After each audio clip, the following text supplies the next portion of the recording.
حضور حضرت خلیفۃ المسیح ثانی رضی اللہ تعالیٰ عنہ نے نظام نو والی تقریر میں اس قسم کا کچھ مضمون بیان فرمایا ہے کہ جب وصیت کا نظام عالمی نظام کی حیثیت اختیار کرے گا تو وہ بیواؤں کا سہارا، یتیموں کا سہارا اور ضرورت مندوں کا سہارا بنے گا۔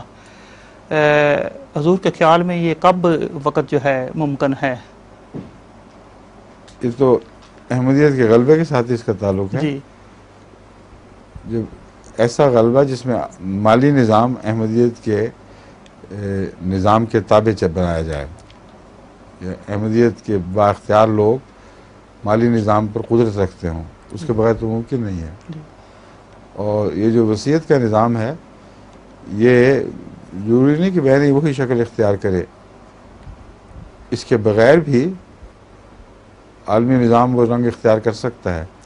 حضرت مسلم موعود کے ذہن میں اس وقت یہ بات تھی جو تقریر سے ظاہر ہوئی، مجھے یہ بھی یاد پڑتی ہے کہ اگر سارے وصیت کر دیں اور ہر شخص کی جائیداد کا مرنے کے بعد ایک بڑا سلسلے کے پاس منتقل ہوتا ہے تو کچھ دیر کے بعد اسٹیٹ سب سے بڑی صاحب جائیداد ہو جائے گی، اور اس جائیداد سے پھر آگے یتیموں غریبوں والا کی کفالت کا انتظام ہوگا۔ یہ حضرت مسلم موعود کی ایک دل پسند خواب تھی، لیکن نظام وصیت میں جہاں مسیح صلی اللہ علیہ وسلم نے ذکر فرمایا وہاں اس بات کا ذکر نہیں ملتا۔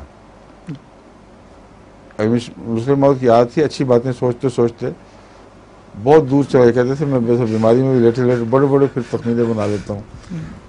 تو اس قسم کی ایک دل پسند خواب آپ نے یہ دیکھی کہ ہو سکتا ہے نظام وصیت ایسی عظمت اختیار کر جائے کہ پھر سب دنیا کی دولتیں سمٹ کر جماعت کے ہاتھ میں آئیں، اور جماعت نے چونکہ ان کا اچھا استعمال کرنا ہے اس لیے وہ رد ہے، اور ایسے کارکن مہیا ہونا جو ہر جگہ ہر جائیداد کی حفاظت کرتے پھریں، یہ بالکل ہمارے بس کی بات نہیں ہے۔ اس لیے انجمن اب ان کو فروخت کر دیتی ہے اور اس روپے کو سلسلے کے مصارف میں استعمال کرتی ہے، تو اب تک تو رخ اس طرف نہیں جا رہا نا۔ اور پھر غلبے کے دنوں میں وصیت کرنے والوں کی نسبت تمام آبادی کے مقابلے پر کم ہوگی، زیادہ نہیں ہوگی، اور زیادہ امیر غلبے کے بعد کم وصیت کریں گے۔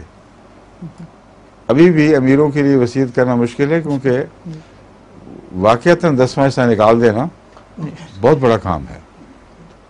جتنا غریب ہو اس کے لیے آسان ہے، جتنا امیر ہو اس کے لیے مشکل ہے۔ بس غریب مخلصین کی وصیت ساری دنیا کے غریبوں کے کیسے کام آ سکتی ہے؟ وہ تو غریب تو ہوتے میجورٹی میں ہیں، ان میں سے چند غرباء کی قربانی سب کے کام نہیں آ سکتی۔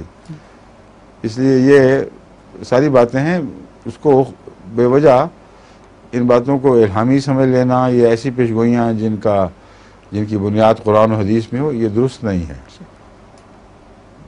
یہ اچھی سوچیں ہیں، اور غربت کا چونکہ احساس رہتا تھا حضرت مسلم موعود کو، اس لیے آپ نے سوچا کہ شاید یہی وہ ایک نظام بن جائے جو آئندہ غریبوں کا کفیل بن جائے۔ سمجھ میں؟